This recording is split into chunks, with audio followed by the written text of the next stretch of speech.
Entonces, don Ángel, bienvenido, agradecerle su gentileza de estar presente el día de hoy, así que sin más le cedo la palabra. Ok. Mi nombre es Ángel Esquerra. No expondré mis estudios superiores porque acá vengo como padre. Tampoco expondré encuestas, ni estudios psicológicos, ni datos. Todos ustedes ya son adultos, tienen acceso a la información. Tampoco me encuentro acá con la intención de cambiar las posturas. Estoy frente a ustedes solo para darles a saborear realidad, a través de un análisis crudo y real de los hechos. Tras leer el proyecto de ley en cuestión, lo primero que vino a mi mente fue la siguiente frase: tú no piensas como yo, pero tus hijos ya me pertenecen. Esta frase la decía Hitler a sus enemigos para amedrentarlos, y efectivamente separó a padres de hijos. Soñaban con pasear algún día por aquí con su hija, pero nunca pudieron hacerlo.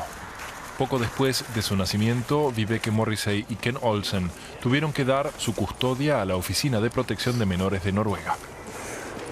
Y los adoctrinó, creando una generación más nazi que los propios nazis. Los niños fueron instrumentalizados como herramientas de odio. Los propios hijos, adoctrinados, eran capaces de denunciar a sus padres y condenarlos a la muerte. Los nazis intentaron formar una familia ideológica que estuviera por encima de la biológica.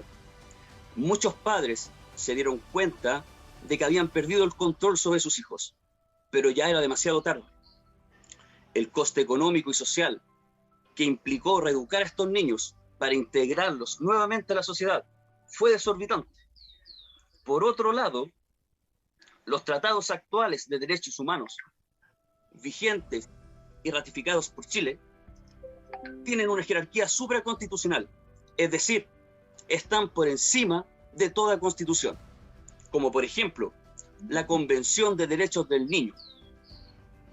Señala que los niños y niñas no se consideran propiedad de los padres, son seres humanos y son los titulares de sus propios derechos. Y entre esos derechos expresamente señala el derecho de los niños y niñas a saber quiénes son sus padres y a no ser separados de ellos. Es decir, tienen como objetivo la protección de la niñez como primera prioridad. No los temas adultocéntricos, partidistas, políticos, esquizofrénicos. Revisar la historia es sumamente importante. Violentada, abusada, violada y abandonada. El país de los guachos, donde hace muy pocos años se reconoció a los hijos legítimos versus los fuera del matrimonio. Aquí presente Patricia Marambio, una guacha. Revisar la historia es sumamente importante. Violentada, abusada, violada y abandonada. El país de los guachos, donde hace muy pocos años se reconoció a los hijos legítimos versus los fuera del matrimonio. Aquí presente Patricia Marambio, una guacha. De personas que buscan aumentar su grado de poder y control mediante argumentos delirantes. Patricia Marambio, una guacha. Que son la tónica de los últimos años. Profesionales todos, saquen ustedes sus propias conclusiones y cuestiónense. Este proyecto de ley, ¿dónde encaja mejor? ¿En un pensamiento nazi o en un pensamiento moderno de acuerdo a los derechos infantiles actuales? Recuerden que estamos en el siglo XXI. Este es nuestro contexto cultural. La modernidad llegó cuando derribamos el último muro que derribaba familias. No debiéramos permitir la creación de nuevos muros que destruyen ni físicos ni metafísicos. Hoy en día los tribunales de familia se han posicionado como el primer ente vulnerador de derechos infantiles. Claro, ¿le das tú? Sí, bueno, queremos darle las gracias a todas las personas que nos están viendo, sobre todo al Tribunal de los Andes, uno de los más corruptos. Nos gusta mucho su función, así que un saludo para los Andes desde la Fundación Crianza Compartida Chile.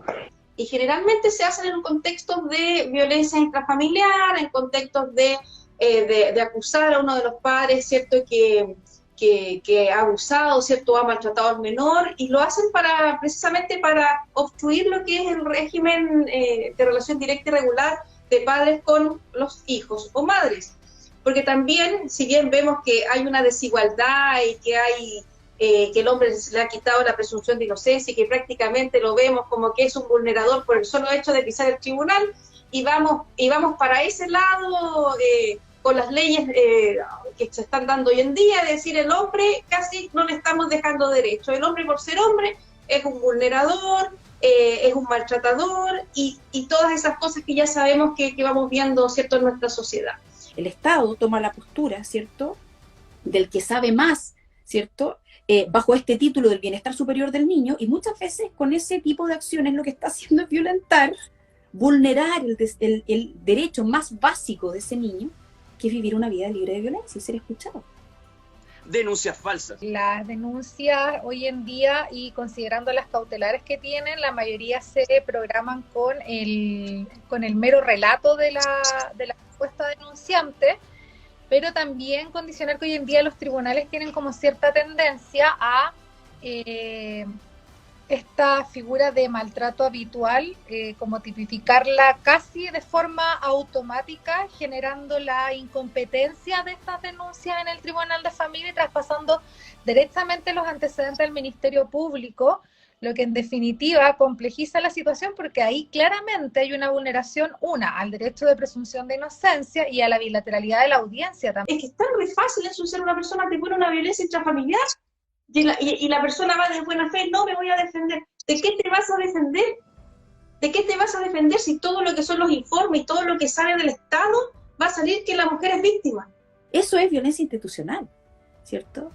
Entonces también hay una responsabilidad de los profesionales que intervienen en estas causas, que replican las pautas de violencia, ¿cierto? Y que muchas veces eso va en completo desmedro de los derechos del niño, que es nuestro principal foco en este caso. Programas como DAM, PPF, PRM, OPD realizan informes solo en base a la opinión de uno de los padres. En un informe de programa donde los derivan como para hacer terapias familiares y lo revisábamos y miradas de maltratador, o sea, no te puedo creer. Creo que la persona se sentó, la psicóloga lo miró, lo evaluó y le dijo: tienes una mirada de maltratador. O sea, claramente hay un sesgo ahí en esa evaluación y, como tú bien dices, es copy-paste. La mayoría de los informes, a veces vienen hasta con los nombres de los niños cambiados, o sea, vienen con los nombres de las partes cambiados. Entonces, el hombre en esto no tiene ninguna posibilidad de obtener un informe, son contados, yo creo, con los dedos de la mano. Claro. Yo no he visto ninguno del que salga del Cernamé, no sé, el que está ahora, que diga que la mujer no es víctima. Y es puro copy-paste, o ponen lo mismo que dijo la mujer. Si la mujer dijo que el hombre la violentaba psicológicamente por años, no hay ni siquiera un informe más allá. Le ponen: ella ha sido víctima por años, y de todas las violencias posibles, cosas que ni siquiera uno había pensado que existían, y después con eso se queda el juez, y de ahí es muy difícil revertirlo. Supuestamente de peritos neutrales, pero que terminan no siendo neutrales. ¿Ya? Acá en Chile hay, hace años atrás, apareció como la alerta respecto a estos temas de peritajes completamente corruptos, ¿cierto? De peritos que de alguna manera venden sus peritajes a el que los pague. Y eso se sabe que es así, ¿ya? Y lamentablemente como que todo el mundo hace como que el sistema funciona, cuando en realidad todos sabemos que el sistema no funciona, ¿ya? Y que hay peritos que son corruptos y que hacen peritajes a la medida de quien los paga. Me he topado con, no digamos que varios, pero ya he visto por lo menos 4 casos en los que estos programas de PPF, DAM, cuando un padre ha denunciado vulneración de derecho, en un caso, por ejemplo, en la que la madre había tenido 5 intentos de suicidio, tenía un trastorno borderline, en otro caso donde había alcoholismo, y este padre pidió el cuidado provisorio de sus hijos para protegerlos, ¿cierto? En el informe del DAM y del PPF, en vez de aparecer esta situación de la madre como un factor de riesgo, avalaban que esa madre tenía que continuar con el cuidado porque había un vínculo afectivo. curadores ad litem que no cuentan con fiscalización. ¿Quién supervisa a los curadores ad litem?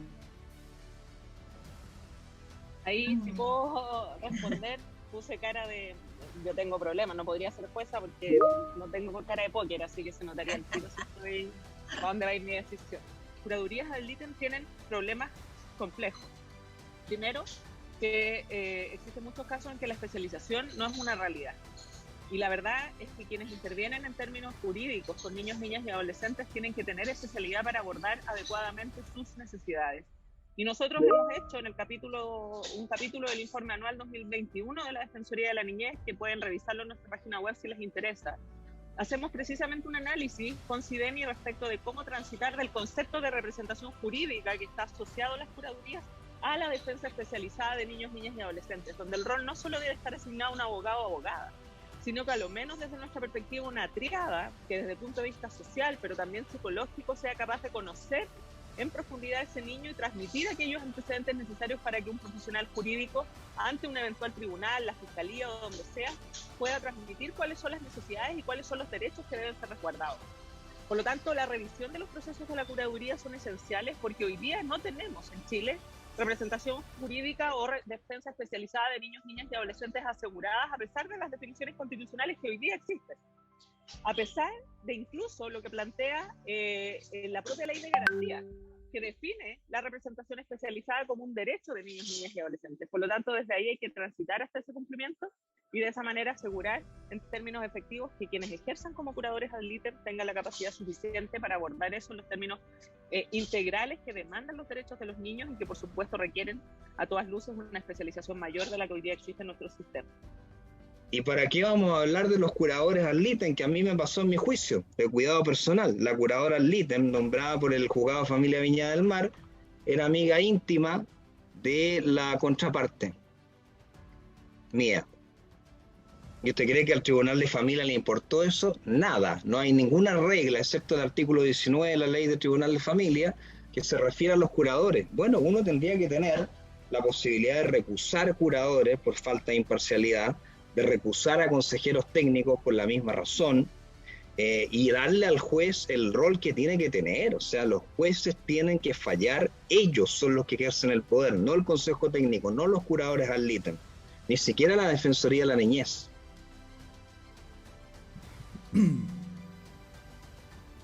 Cuando hablamos de un curador ad litem, damos por sentado de que se trata de un abogado que representa o defienda los intereses de los niños, niñas, adolescentes o incapaces.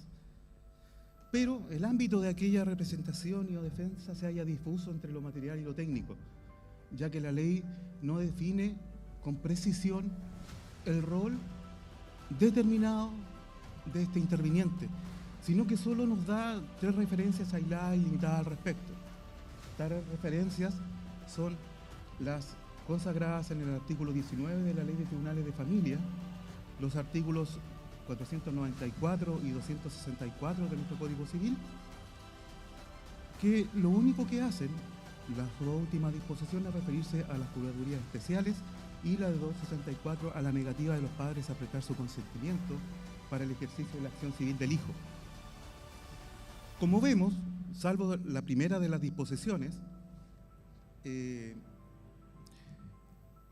estas no contribuyen a aclarar la interrogante planteada, ya que el artículo 19 solamente nos dice que la representación se extiende a todas las actuaciones judiciales, incluida el ejercicio de la acción penal, conforme al artículo 109, letra B del Código Procesal Penal. Esta falta de reglamentación lleva a que el curador actúe muchas veces como un testigo experto y haga un informe a semejanza de lo que hace el consejero técnico sin efectuar una representación técnica de los intereses del niño como debiera ser un abogado. O sea, aquella defensa que signifique preparar una teoría del caso, refutar prueba, aportar prueba, discutir, objetar, recurrir, etc. Estamos acostumbrados a ver a un curador que observa y no interviene, no conversa, no tiene entrevistas con el menor, no exige, no repone, no cuestiona el actuar del tribunal. Un curador que, en términos prácticos, no aporta nada nuevo al tribunal. Ahora,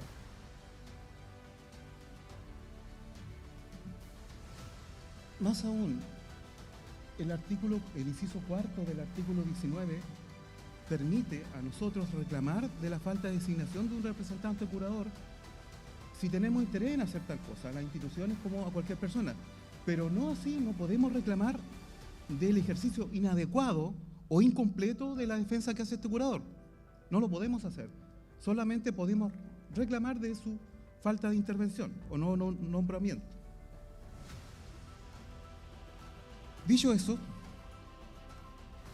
para hablar con precisión de cuál es el fundamento material o de la defensa material y técnica del curador, conviene recurrir o hacer presente, mejor dicho, lo que señala la autora que vendrá luego, la señora Nell Grieve, sobre el asunto en una de sus publicaciones.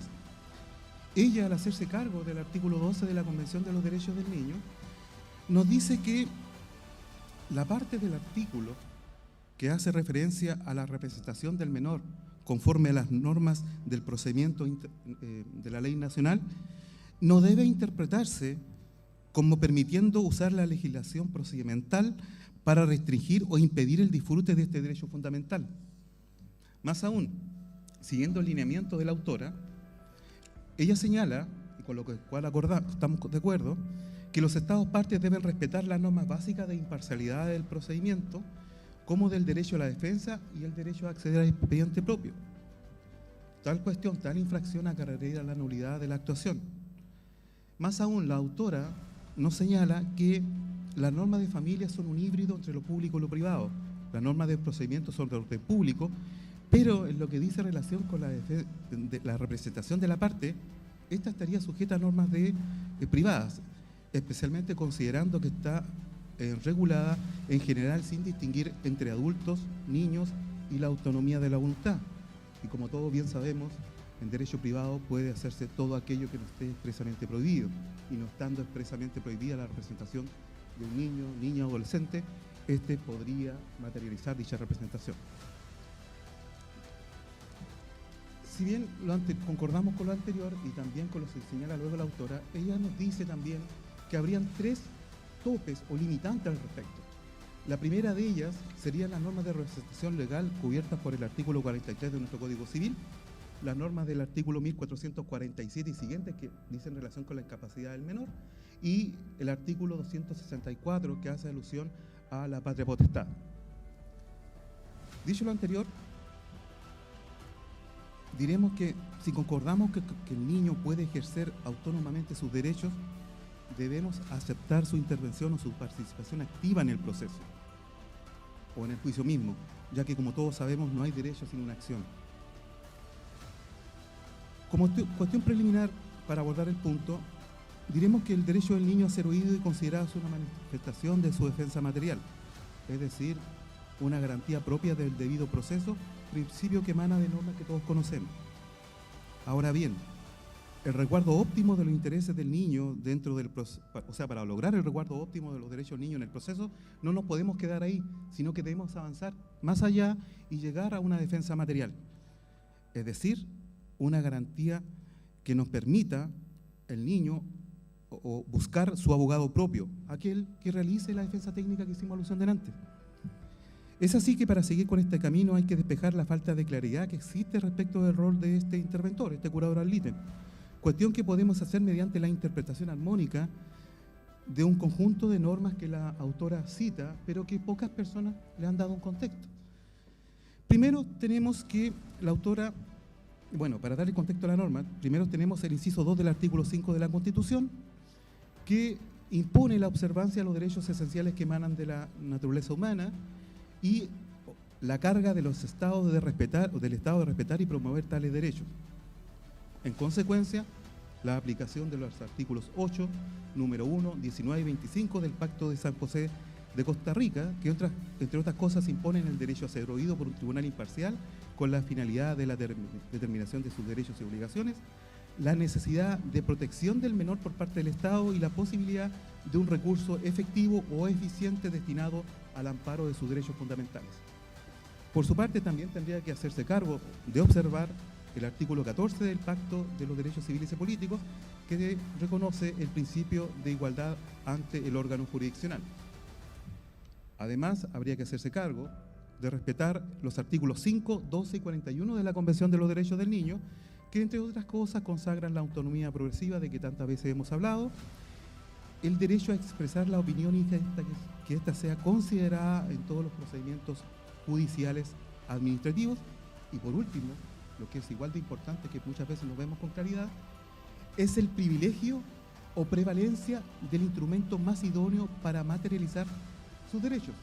Esta norma pocas personas la nombran. ¿Y de dónde emana?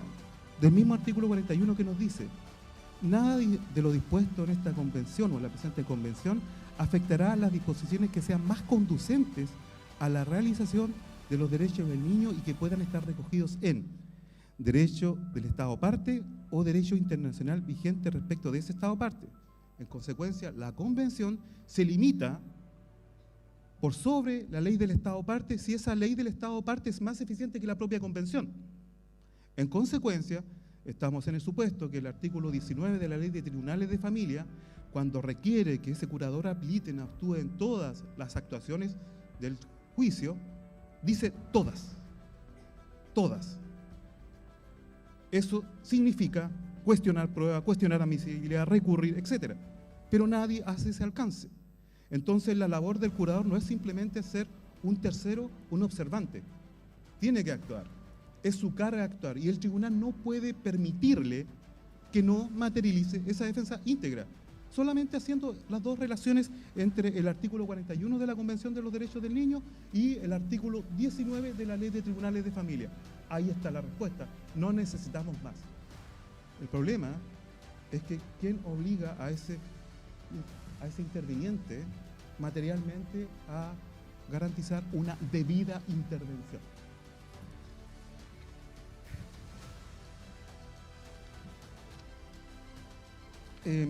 Siguiendo, como hice el alcance, tenemos que el artículo 19 de la Ley de Tribunales de Familia instaura el abogado como curador ad litem para el ejercicio de todas las actuaciones judiciales en caso que carezca de representante legal o el juez estime que sus intereses son independientes o contradictorios con lo de aquel que ejerce tal representación.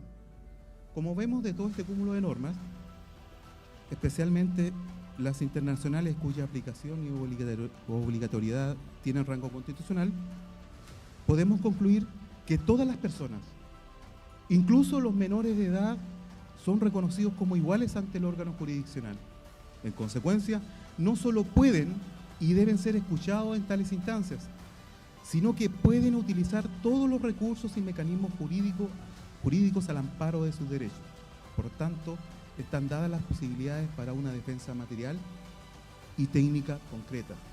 Más aún, y como dije antes, se consagra un curador ad litem en calidad de abogado con todas las facultades para intervenir en todas las actuaciones judiciales sin excepción alguna. Si se pretendiera restringir la actuación de este curador exclusivamente a la defensa material de este niño, habría que concluir que su rol se reduce a transmitir su parecer. Cuestión innecesaria si, como todos sabemos, mucho antes del nombramiento del curador, y incluso sin saber que lo vamos a nombrar, tenemos que los artículos 12, 16 y 69 de la Ley de Tribunales de Familia ya reconocen el derecho del niño a ser oído directamente por el tribunal, aún sin la presencia de un curador. Es decir, sin mediar su intervención alguna. Incluso en la etapa de cumplimiento de la medida de protección, el niño puede ser escuchado directamente por el juez conforme al artículo 79. Entonces, ¿necesitamos un curador que venga a reproducir lo que el juez puede hacer por sí mismo? Por otro lado, el rol del curador tampoco es el de emitir una opinión informe, dado que tal función es asumida por el Consejo Técnico conforme a los artículos 5 y 64, inciso sexto de la misma ley, y eventualmente por las pericias que se pudieran rendir en el respectivo juicio. Es así que lo único que justifica el nombramiento de un curador en calidad de abogado es el ejercicio de una defensa en términos amplios. material y técnica. Si no, ¿para qué lo queremos? La ley no consagra disposiciones inútiles. La ley consagra algo que tenga aplicación. Si el niño va a ser oído por el tribunal directamente, ¿para qué necesitamos un curador? Para que haga o cumpla lo que el tribunal no puede hacer, la representación técnica. Es así que ese curador debe ser activo. Ese curador debe ofrecer prueba, rendir prueba, cuestionar prueba, objetar, recurrir, enfrentarse a los otros como un adversario más y eventualmente seguir con ese proceso hasta donde tenga que llegar en pro de la defensa de los intereses de su representado, ese niño que no tiene voz. Dicho eso, las normas legales están dadas, están interpretadas. El problema, incluso, a mi parecer, no va en el abogado, va en el tribunal. El tribunal debe exigir que la intervención de esa persona a quien le atribuyó ese rol sea debida y si no, cursar las notificaciones que correspondan y gestionar la sanción que sea procedente. Que los niños supuestamente tienen un representante por el Estado, que son los curadores ad litem, no sé si existe esa figura en México, pero acá básicamente es un abogado que el Estado pone para defender los derechos del niño. El tema es que hay muchos curadores ad litem que no tienen perspectiva de infancia.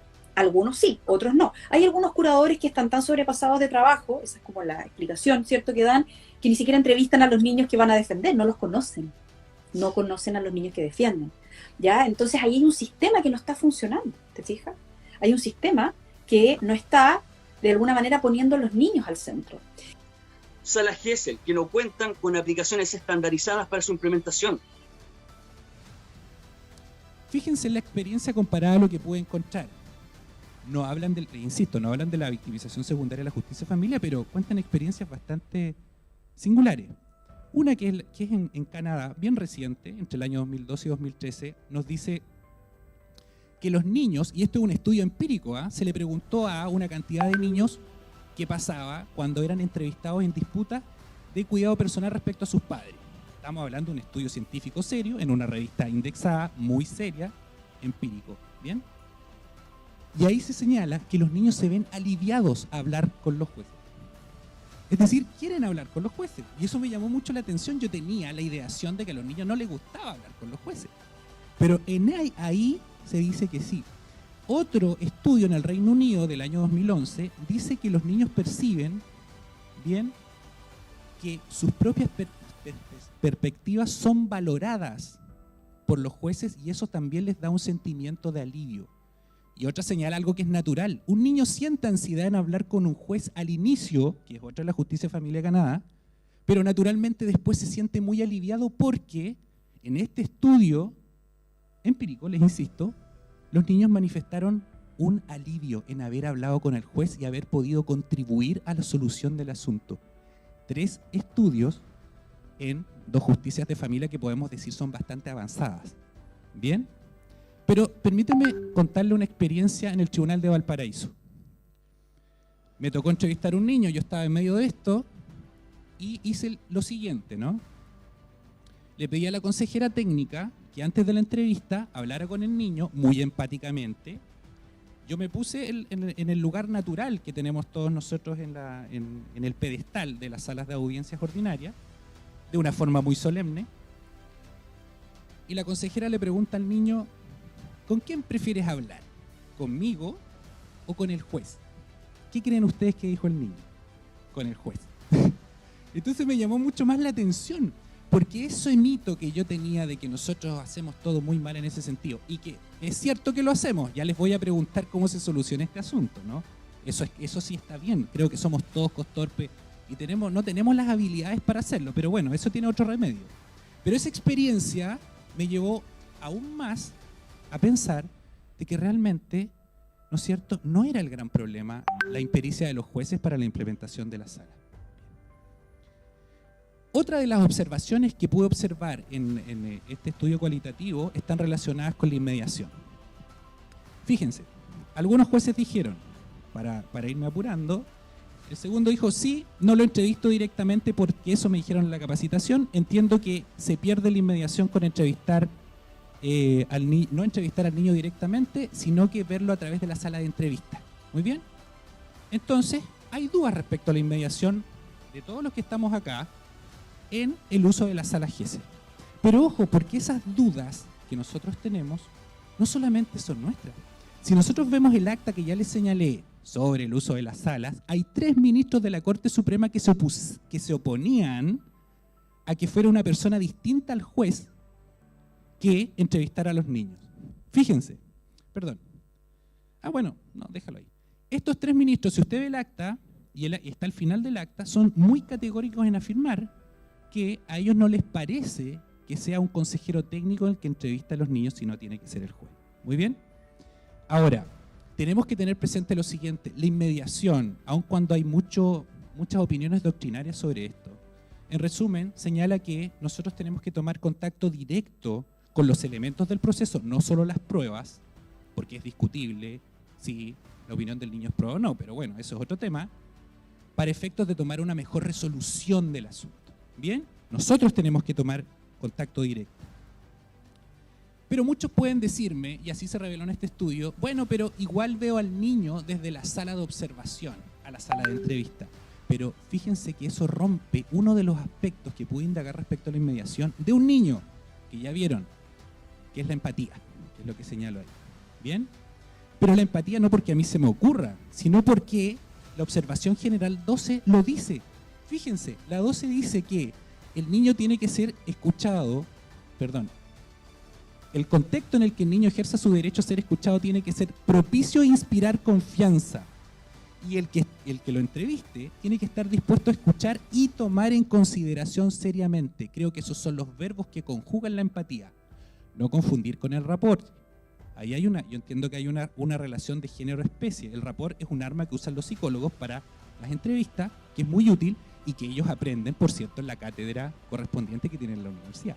La empatía es la habilidad que nosotros podemos desarrollar, ¿bien? Y que es mucho más general. Pues bien, otro de los problemas que tuvimos acá, para ir más rápido, ¿bien? Es contrariedades que detecté en el manejo de las salas, porque hay cuestionamiento de la doctrina y creo que este cuestionamiento es razonable. Me explico. Hay un artículo muy bueno que señala que los abogados no entran a la sala de observación, los abogados de las partes. Bueno, todos decimos, sí, claro, porque si no vamos a atentar contra la confidencialidad y por ende la intimidad del niño, ¿cierto? Que es el rasgo fundamental de la confidencialidad. Pero fíjense qué ocurre acá. Ellos dicen, bueno, si nosotros no entramos a esa entrevista, es decir, los abogados de las partes, entonces todos los matices que nosotros pudiésemos hacer notar al juez y dirigir de acuerdo a nuestras propias teorías del caso, esa entrevista se pierden. Cosa que no ocurre en la justicia penal porque recuerden que hay entrevista fiscal y defensor y juez. Acá las partes no. Pero lo peor dicen es que si lo que los niños dicen permanece en secreto, ¿dónde quedó mi derecho a recurrir? Me explico. Nosotros vamos a tomar la decisión jurisdiccional en base a lo que el niño dijo y así lo vamos a decir en la sentencia. Es el fundamento principal de nuestra sentencia. ¿Cómo voy a recurrir si no tengo los argumentos para yo a su vez dar los contraargumentos necesarios para que las cortes las tengan en cuenta? Bien, estamos hablando de cuestionamiento general. La otra es la insuficiencia en la capacitación de sus operadores. Y bueno, algunos dicen que fue hace mucho tiempo, que se encontró liviana, que fue por pocos días, etcétera, etcétera. Versus lo que dice la observación general 12. Dice, no es posible escuchar eficazmente a un niño si no se cuenta con la debida capacitación del personal a cargo. Nosotros no podemos entrevistar a los niños si no estamos efectivamente capacitados para hacerlo. Y lo que algunos colegas, este es un estudio cualitativo, no es un quantum estadístico. Bien, hay inferencias de aquello que nosotros podemos pensar que está pasando. Bien. Dicen que... Bien. Entonces, por lo tanto, en base a todos estos cuestionamientos, nosotros tenemos que preguntarnos, ¿se está usando efectivamente la sala GESEL hoy en la justicia de familia? Algunas opiniones. No. porque me parece que no es adecuado, porque es para efectos terapéuticos y no estoy obligada a entrar. No hay inmediación con el juez. Poco, porque la usamos en las causas complejas. En ciertos casos, cuando se trata de un caso que genera seguimiento, en otros la mayoría la uso en las salas ordinarias de audiencia. La usamos en pocas ocasiones, la mayoría de las veces hacemos entrevistas en las salas ordinarias de audiencia. Todo esto a mí me lleva a una pregunta. ¿Por qué han de usarse las salas Gesell? Si tenemos tantos cuestionamientos, digamos, ¿no? O si hay, de acuerdo a lo que les he podido señalar, todas estas cosas que al fin y al cabo llevan a muchos no usarla. Les insisto, yo no sé si la mayoría de los jueces la está usando o no, pero presumo que muchos de nosotros no lo estamos haciendo. ¿Bien? Consejeros técnicos que leen informes de manera parcial. Fernán, acá me parece súper relevante este aporte que están haciendo acá dice Hans Cruz, que tiene que ver con la igualdad que estábamos hablando hace un rato atrás. Bueno, él dice, los consejeros técnicos no sirven, dan opinión sin ni siquiera ver los antecedentes y pruebas. Lo peor es que muchas veces su opinión tiene más peso que la del juez. Y bueno, él los Andes está diciendo, como señaló, dice anteriormente, que hay consejeros técnicos como Pablo Ávila, Jaime Robles, Catalina Ojeda, que son amigos personales de la abogada Paola Luraxi. Así que cero posibilidades de igualdad. Es más, hoy habló una chica en el grupo de ellos que dice que esta abogada volvió a hacer de la suya en el Tribunal de Familia de San Felipe y nuevamente volvemos a lo mismo. El tema de la igualdad, el conflictos de intereses, amistades, que también, como en todo orden de cosas, no podemos decir que todos los jueces y todos los consejeros obran bien. Existe la corrupción siempre, ¿no? Yo les puedo contar cómo opera en la práctica. Si yo fui 5 años juez de familia. ¿Usted cree que antes de que ustedes entren a la sala de audiencia, el consejero técnico y el juez no se han puesto de acuerdo? Evidentemente que ya se han puesto de acuerdo y aseguro que a más de alguno le ha tocado esperar por estos famosos bloques de audiencia que dan, ¿cierto? No solo 30, sino que 45 minutos, 1 hora, 1 hora y media, 2 horas a que lo llamen a la audiencia respectiva para darles 10 minutos al final. Cuestiones prácticas que ocurren. Pero ¿ustedes creen que el consejo técnico y el juez o la jueza no han conversado qué es lo que van a resolver? O sea, evidentemente que sí. Yo creo que el consejo técnico, voy a aprovechar la oportunidad, es uno de los órganos que debe ser reformado sustantivamente en una modificación de la ley 19.968. Creo que el consejo técnico es un órgano que tiene demasiado poder, demasiada influencia sobre los jueces y juezas y limita mucho la autonomía de un juez. ¿Ya? Es muy difícil para un tribunal fallar contra la recomendación del consejo técnico. Por eso es que en la práctica, antes de que ustedes entren a la sala, se han puesto de acuerdo para fallar de una manera determinada, lo cual tiene sus pros y sus contras, ¿no? Pero es cierto lo que dicen de que a veces los consejos técnicos ni siquiera leen la totalidad de los antecedentes. Está el peligro de ser amigo no solo de las partes, sino que amigo de los jueces. Imagínense qué complicado para un tribunal donde el consejo técnico, las consejeras y consejeros son amigos de los magistrados. O sea, ¿qué posibilidad de que haya una visión discrepante en un caso particular hay si un juez es amigo o amiga de la consejera o del consejero de turno? Ninguna posibilidad. ¿Ya? Entonces también existe mucho desconocimiento. Ahora, lo que sí me gustaría insistir es que muchas veces estos peritos no aplican, ¿cierto?, una metodología consistente para poder hacer una evaluación. Y me ha tocado ver casos, por ejemplo, en que a partir de una entrevista clínica, hacen informes de 30 páginas, ¿cierto?, con todo tipo de diagnósticos que son imposibles de llegar a esas conclusiones con una entrevista. Entonces ahí tú ves que hay, de alguna manera, un hacer informes a la medida de quien los paga, ¿ya? Hago como que te entrevisto, ¿cierto?, 1 hora, y de ahí saco todo tipo de conclusiones que en ningún caso un profesional serio podría llegar a ese tipo de conclusiones con esa metodología.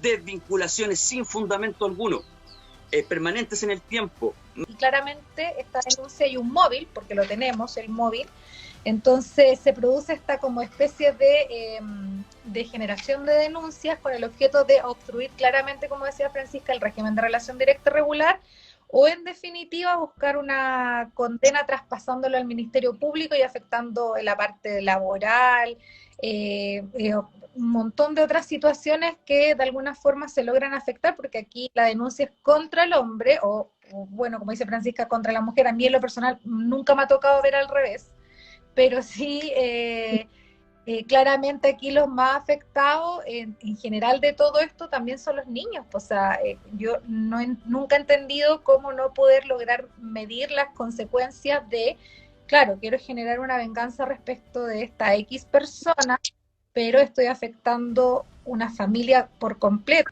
abuelos, niños, tíos, porque se involucra mucha gente en esto, y no son procedimientos que se resuelvan en 1 o 2 meses, sino que son procedimientos de años, como dice Francisca, porque vamos con informe, vamos con después la medida proteccional. Entonces al final es una madeja de lana que va creciendo, va creciendo, va creciendo, que no tiene un fin. Manipulaciones en el relato de los niños. Es importante validar a los niños, es importante escuchar a los niños, ¿cierto? Si el niño tiene miedo, validar ese miedo, porque ese miedo es una respuesta natural frente a un hecho violento, ¿cierto? No puedes buscar como borrar, ¿cierto? O peor, hacer gaslighting con ese niño, haciéndole dudar de sus propias percepciones, y eso es lo que hace de manera sistemática la justicia. Jueces inmorales. Los documentos que avalan la denuncia en contra de la jueza Verónica Marsal por la desaparición de pruebas de tortura a una niña en un centro colaborador del Sename. Esta es una historia que además se remonta ya ahí por el año 2007-2008, pero cuéntenos un todo, ustedes contextualícenos en qué fue lo que pasó en esta situación y por qué ustedes deciden entonces tomar esta investigación.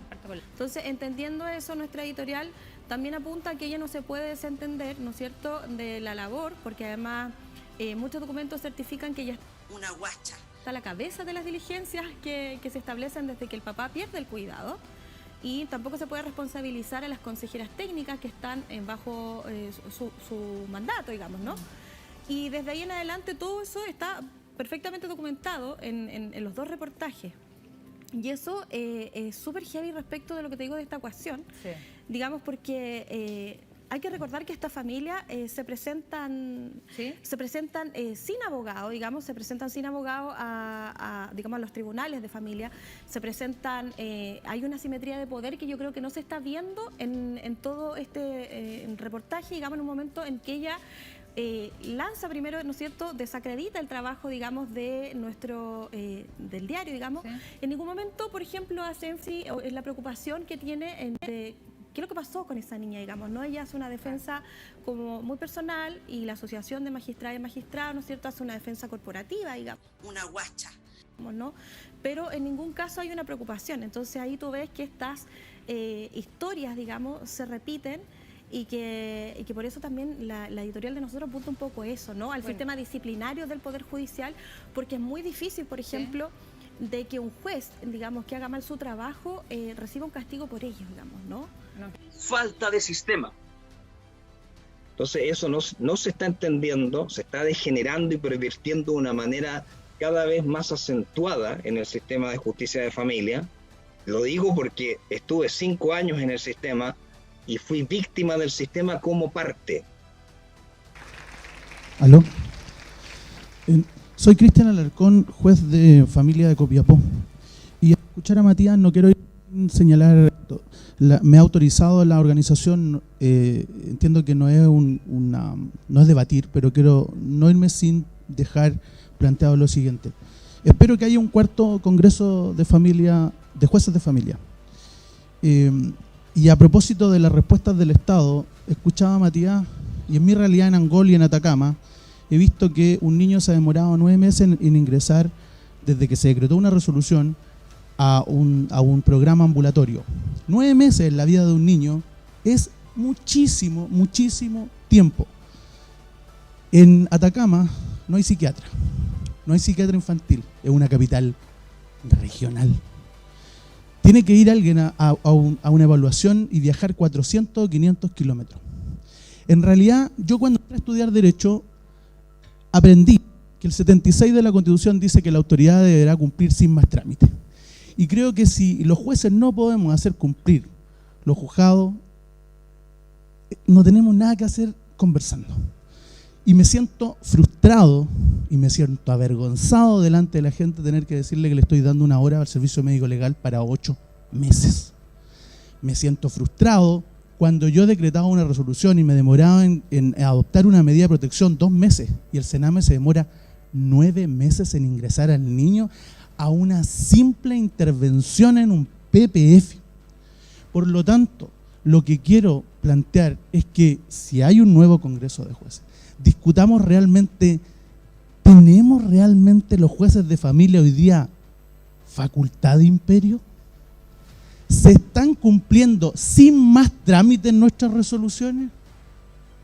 Y extraño un pronunciamiento de la cúspide del Poder Judicial denunciando que hoy día no se cumple.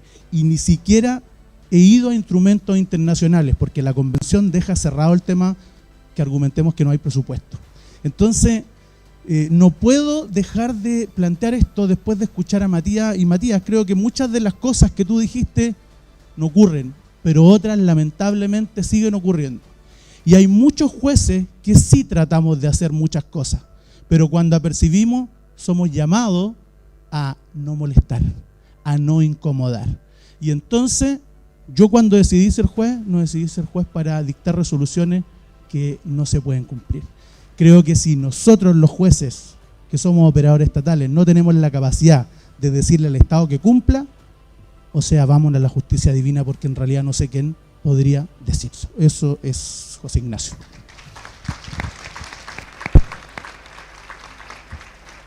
Esos son los problemas centrales que aquí deberíamos estar abordando. Totalmente. Yo hago el mea culpa por mi gremio, lamentablemente falta mucho conocimiento en esto y he visto lamentablemente centros que son instrumentalizados para seguir ejerciendo violencia sobre las víctimas. Y eso es algo completamente inaceptable desde el punto de vista ético y humano. No esta barbaridad de proyecto que solo busca ser la guinda de la torta a las vulneraciones de los derechos infantiles, estableciendo la desvinculación absoluta de los hijos de sus padres de manera legal. La Corte Interamericana de Derechos Humanos ha dicho que si el caso suyo lo perdió en la Corte Suprema 3-2, como fue el mío, con el voto decisivo del abogado integrante, ese solo hecho de usted perder con el voto decisivo del abogado integrante es vulneratorio de la Convención Americana de Derechos Humanos, independientemente del fondo y de los argumentos del recurso. ¿Por qué? Porque la figura de los abogados integrantes es una figura deleznable que está en la mira de la Comisión Interamericana y de la Corte Interamericana hace mucho tiempo, y este va a ser un caso, una oportunidad para la Corte para meterse en el tema de los abogados integrantes y sus conflictos de interés. Hemos visto entonces una palabra o un término que atraviesa toda la justicia de familia: conflictos de interés. Conflictos de interés de los jueces, conflictos de interés de los consejeros técnicos, conflictos de interés de los curadores ad litem, conflictos de psicólogos, trabajadores sociales, de los psicólogos, de los programas ambulatorios, etcétera, etcétera, etcétera, etcétera. Entonces, no podemos seguir con este sistema de justicia de familia que funciona pésimo. Lo digo responsablemente, me hago cargo de mis palabras, funciona muy mal en Chile. Y no creo que la realidad de la región sea diferente. Debe ser similar. A mí me gustaría mucho escuchar si hay alguien de otros países que pudiera pronunciarse. Pero al menos en Chile, a mi juicio, 17 años de la entrada en vigencia de la ley 19968, que es la ley de tribunales de familia, tenemos que hacer una revisión profunda. Y es deber de cada uno de nosotros instalar el tema, visibilizarlo, ponerlo en el interés de las autoridades que correspondan y decirle, oye, discutamos esto, no solo discutamos el cuidado compartido, discutamos el tema de los curadores, discutamos el tema de los consejeros técnicos, discutamos el tema de la ley. No se puede recurrir en esta ley. O sea, un juez de familia le puede excluir prueba a usted en la audiencia preparatoria y no hay manera de recurrir a la Corte de Apelaciones, es inapelable la resolución. O sea, en la ley de tribunales de familia hay solo 3 resoluciones que son apelables, que son la sentencia definitiva, la que pone término al juicio o hace imposible su continuación, y las que se pronuncian sobre medidas cautelares. El resto, nada, ni una posibilidad de recurrir. O sea, el juez de familia es una especie de reyesuelo que está asesorado por esta cohorte, ¿cierto?, de funcionarios que no siempre son todo lo probo que uno quisiera. Y al final, ¿qué tenemos? A los perjudicados, que son no tanto uno, sino que los niños, niñas y adolescentes. Y eso no puede seguir pasando. Entonces, es importante que esto sirva para visibilizar que la justicia de familia requiere una reforma profunda, precedida a una discusión previa, donde se aborde cada uno de los puntos que está funcionando mal. Pero de que está funcionando mal, lo está haciendo. Yo solo soy un padre. No me identifico ni pertenezco, ni quiero pertenecer a ninguna fundación ni a nada. Sin embargo, Crianza Compartida me contactó para usar su ventana, toda vez que un señor llamado Power, o algo así, estaba tomando contacto con diputados para desprestigiar a la organización y afectar el resultado de estas mismas estrategias infames que veo día a día en los tribunales de familia. Primero, no quiero que me vuelvan a invitar a un debate de esta naturaleza. Un proyecto tan vulnerador e inconstitucional como este no debería estar haciéndonos perder el tiempo. No son capaces de proyectar el gran daño que están haciendo estas conductas a la sociedad y al ente legislador y a los niños de Chile. Las normativas en materia de infancia no deberían estar enfocadas en castigar, separar o desarraigar a niños de sus familias. El Estado tiene la obligación de crear leyes fundamentadas en el amor. En 2018, así como nació la Defensoría de la Niñez, nació la Subsecretaría de la Niñez, que muchas veces parece que se nos olvida, ¿no? Bueno, hay mucha responsabilidad de quienes lideraron esa institución en un inicio, ¿no? Porque de hecho debiera estar mucho más presente que la propia Defensoría de la Niñez, que tiene una finalidad distinta y que ojalá apareciera lo menos posible, porque mientras menos aparezcamos significa que los derechos de los niños están siendo protegidos. Pero esta Subsecretaría de la Niñez tiene la responsabilidad y la obligación constitucional y legal de brindar la rectoría del sistema. Es esa institución la responsable de asegurar la intersectorialidad, por ejemplo. Porque yo veo que seguimos sobre los 100 participantes en esta actividad, agradezco mucho eso, y hay muchos de programas, de DAM, del COSAM, que ustedes están día a día en la trinchera, ¿no es cierto?, trabajando con los niños y viendo su situación. Y estoy seguro que mientras nosotros hablamos, ustedes piensan, ya, pero es que cuando yo necesito que al chico que estoy atendiendo se le intervenga en salud mental, nadie me responde, no tiene horas, no lo ingresan, o cuando se necesita que entre a un centro educacional le condicionan la matrícula porque, comillas, es complicado, y millones de cosas más. Pues bien, no se olviden que la Subsecretaría de la Niñez es la responsable de asegurar la intersectorialidad y a través del trabajo intersectorial oportuno prevenir las vulneraciones a los derechos, porque cuando el Estado no interviene oportunamente, eso también es una vulneración de derechos. Y en ese sentido también no olviden que el artículo 50 de la Ley de Garantía establece una tutela administrativa que se puede ejercer contra los órganos del Estado cuando no estén cumpliendo sus labores. Entonces, no perdamos de vista eso y ejerzamos y demandemos del rol de la Subsecretaría de la Niñez el cumplimiento efectivo de sus funciones y atribuciones legales. En la familia, nadie nace sabiendo ser padre o madre. Un padre o una madre que no quiere vincularse con su hijo no necesita sanciones penales. Su mayor castigo simplemente será haberse perdido la oportunidad de criar y ver crecer a sus hijos o hija. Sin embargo, estoy indignado porque no podemos tener legisladores que propicien proyectos de ley vulneradores de niños. De lo aberrante que puede ser la justicia de familia, a más de alguno le habrá tocado una audiencia de juicio, por alimentos, por visitas, por cuidado personal, por juicio proteccional, por lo que sea. ¿Cuántas audiencias le tocaron? Pregunto. 2, 4, 6, 8. ¿Cuánto duró el juicio? 6 meses, 1 año, 1 año y medio, 2 años.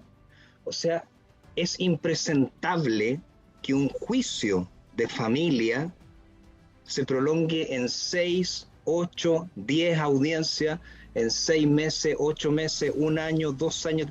¿Pero de qué estamos hablando, por favor? Y eso solamente en la primera instancia. ¿Qué pasa si el juez se muere entre medio? ¿O tiene una licencia médica grave? Se anula el juicio completamente por el principio de inmediación. Y hay que hacer todo de nuevo. O sea, y todo esto pasa porque la Corte Suprema en su momento dictó un auto acordado, en virtud del cual estableció plazos para realizar las audiencias, según si eran audiencias preparatorias, audiencias de juicio, de 15 minutos, de 30 minutos, en la agenda del tribunal, que en la práctica no se respeta. O sea, el mismo sistema te da 30 minutos para hacer un juicio que muchas veces es extremadamente complejo. ¿De qué estamos hablando, por favor? O sea, tú tienes 30 minutos o 1 hora con suerte, que nunca se cumple, para hacer un juicio de cuidado personal donde está en juego nada más ni nada menos que el cuidado personal de tu hijo o la relación directa y regular con él. A mí me parece impresentable, y alguien tiene que decirlo. Y es uno de los puntos que hay que analizar, uno solo. Por lo cual, he contactado con agrupaciones y organizaciones internacionales y en este preciso momento están siendo observados en directo por ellas.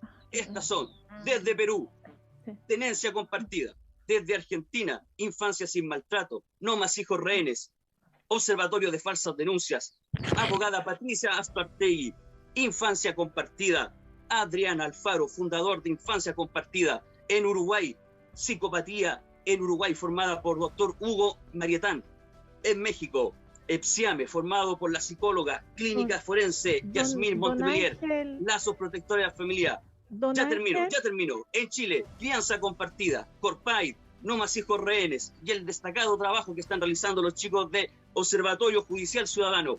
A nivel mundial, Unión LATAM, organismo internacional con presencia en más de 34 países. Además, personalmente, expondré ante el Pleno de la Corte de Apelaciones de Santiago las graves vulneraciones infantiles que se buscan implementar en Chile y quienes las impulsan, porque este país no podemos permitir que un pito de marihuana tenga más derechos que un niño. Es la manera en que allanaron a mi hija, por ejemplo. Llegaron sin orden y entraron exactamente igual, no importando que hubiera niños pequeños en el domicilio. Entonces, esto que hoy día le pasa a nuestro querido Dago nos tiene que abrir los ojos de que esta realidad es insostenible. No puede ser, menos aún en el nuevo ciclo político que estamos empezando, que todavía una inmensa comunidad de más de 4 millones de personas en Chile, que son los usuarios de cannabis, viva atemorizada bajo amenaza de que en cualquier momento basta con que alguien que te tiene mala, o sea, basta con eso, te denuncia anónimamente y se dejan caer en tu domicilio. Esto no puede seguir ocurriendo en nuestro país porque atenta gravemente contra nuestros derechos fundamentales. En este caso, además se está afectando su libertad de conciencia, su libertad espiritual y de religión. Recordemos que él pertenece a la comunidad Rastafari, que incorpora el uso del cannabis como un sacramento incluso, es una planta sagrada. Entonces, esto es muy vulneratorio de todo punto de vista, dramática la situación, y en este caso es más tremendo, porque fíjense que Dago quedó en prisión preventiva. No siempre pasa esto. Tenemos que decir que en los últimos años ha pasado con mucha frecuencia personas totalmente inocentes que pasan un mes en una cárcel de alta seguridad, inaceptable, con las graves consecuencias psicológicas, emocionales y físicas que eso tiene para personas que obviamente son ciudadanas y ciudadanos que no han cometido ningún delito. Entonces, realmente esta situación es gravísima y fíjense que lo más increíble es que al parecer nos encontramos con una muralla de insensibilidad en las autoridades de diferentes colores políticos, incluso en ciertos sectores de la ciudadanía, porque ¿cuántos años llevamos luchando? ¿Cuántos años llevamos con la consigna no más presos por plantar? ¿Cuánto tiempo? ¿Qué más tenemos que hacer? ¿Qué más? De verdad, juntamos 44.000 y tantas firmas en la convención. Y ni siquiera eso basta para sensibilizar y darse cuenta que esto tiene que cambiar. La buena noticia, porque hay que ver cuáles son los lados positivos, que hoy día, en este cambio de ciclo, estamos a 10 días. ¿Han logrado entender cuál es el criterio real que está ocupando? ¿Qué buscan? ¿Qué pretenden con esta detención en particular? ¿Y por qué escogen ciertas personas y no otras? ¿Han logrado entender qué está pasando en la mente de esa gente? Aquí hay algo ideológico de fondo. Lo que buscan es dar la señal de que cultivar cannabis en Chile está prohibido para las ciudadanas y ciudadanos, aunque la ley diga otra cosa. Entonces es muy mañoso se pretende forzar una realidad con la práctica, ¿no? Aunque la propia ley diga otra cosa. Y esto tiene que ver con una mirada y tiene que ver con, a ver, de alguna manera, ustedes lo saben, ¿cierto? Que a pesar de que la ciudadanía, las bases tengan una concepción ya amplia, tengan conocimiento, basta con que una pequeña élite tomadora de decisiones, en este caso, ¿cierto? También podría ser el Ministerio Público que toma decisiones, piense distinto y se adscriba a esa mirada más patriarcal, conservadora, ¿cierto? De la guerra a las drogas, de satanización y estigmatización, mientras esa mirada ideológica sea la que siga primando en estos roles tan importantes, es difícil ver estos cambios. No obedece, esto es una pugna entre paradigmas. Realmente lo creo así. Y existen entonces este conservadurismo, esta ceguera, todavía seguir apostando a la guerra a las drogas cuando, por favor, 80 años de guerra a las drogas, un fracaso absoluto. ¿Qué lógica tiene seguir apostando por políticas públicas que fracasan una y otra vez y le seguimos inyectando recursos? No tengan miedo, o sea, yo tengo mucho que perder y poco que ganar, entre comillas. Yo denuncié en el fondo a la Corte Suprema ante la Corte Interamericana de Derechos Humanos, siendo funcionario del Poder Judicial. O sea, probablemente mi carrera llegue hasta aquí, hasta donde estoy actualmente, y no pueda avanzar más. A mí no me importa. Hay una frase en un parque que me gusta mucho: para que triunfe el mal, solo basta con que los hombres y mujeres buenos no hagan nada. Bueno, hagamos algo. Familia y vivan los niños. Gracias.